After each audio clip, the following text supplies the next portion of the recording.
Present బడా హీరోలు 1000 కోట్ల జపం చేస్తున్నారు. తెలుగు హీరోల్లో మొదటిసారిగా బాహుబలి 2తో 1000 కోట్ల క్లబ్ ను రీచ్ అయ్యాడు డార్లింగ్ ప్రభాస్. అప్పటి వరకు 100 కోట్లలో ఉన్న తెలుగు సినిమాలు ఒక్కసారిగా బాహుబలి 2తో 1000 కోట్ల క్లబ్బే టార్గెట్ గా బరిలో దిగుతున్నాయి. ఈ సంవత్సరం డార్లింగ్ ప్రభాస్ బాక్సాఫీస్ వద్ద 1000 కోట్ల క్లబ్ లో చేరి మళ్లీ అందరికీ సవాల్ విసిరాడు. బడా హీరోలందరూ 2024 చివర్లో తమ సినిమాలతో బాక్సాఫీస్ పై దండయాత్ర చేస్తున్నారు. Young tiger NTR, global star Ram Charan, icon star Allu Arjun అందరూ పాన్ ఇండియా సినిమాలతోనే ముందుకొస్తున్నారు. అయితే ఈ సినిమాలతో ఎవరు 1000 కోట్ల ఫీట్ ను సాధిస్తారో అనే విషయం ఫిలిం ఇండస్ట్రీలో హాట్ టాపిక్ గా మారింది.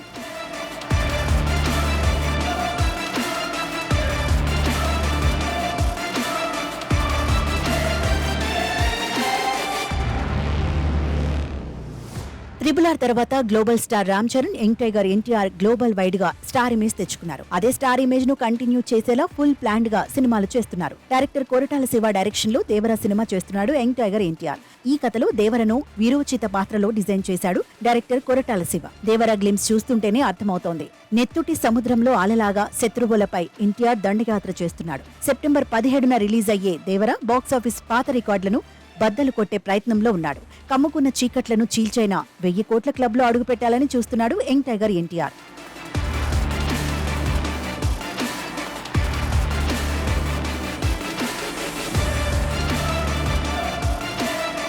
లెజెండరీ డైరెక్టర్ శంకర్ డైరెక్షన్ లో రామ్ చరణ్ గేమ్ చేంజర్ సినిమా చేస్తున్నాడు. RRR లో రామ్ చరణ్ యాక్టింగ్ కు వరల్డ్ మొత్తం సెల్యూట్ చేసింది. రంగస్థలం సినిమాలోని యాక్టింగ్ కు ఏమాత్రం తగ్గకుండా ప్రపంచం మొత్తం జయహో రామ్ చరణ్ అనే విధంగా విభిన్న నట రూపాలను తెరపై చూపించాడు. ఇప్పుడు గేమ్ చేంజర్ సినిమాతో వస్తున్నాడు. ఈ సినిమాలో రామ్ చరణ్ కు యాక్టింగ్ స్కోప్ ఉండే పాత్రను డైరెక్టర్ శంకర్ చాలా ఇంట్రెస్ట్ గా డిజైన్ చేస్తున్నట్టు తెలుస్తోంది. First time political back ground లో రామ్ చరణ్ నటిస్తున్న ఈ సినిమా క్రిస్మస్ సందర్భంగా డిసెంబర్ లో రిలీజ్ కానున్నట్టు ప్రొడ్యూసర్ దిల్ రాజు అన్నాడు.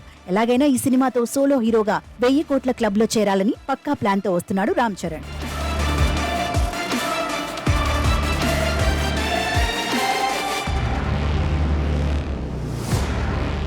ఇక ఈ సంవత్సరం బరిలో ఉన్న మరో big star icon star Allu Arjun. Pushpa part 1 తో తన కెపాసిటీ ఏంటో ఇండియన్ ఫిల్మ్ ఇండస్ట్రీకి అర్థమయ్యేలా చేశాడు. పుష్ప పార్ట్ 1 రిలీజ్ అయ్యాక కొన్ని నెలల పాటు ప్రపంచం మొత్తం పుష్ప మానియాలోనే ఉంది.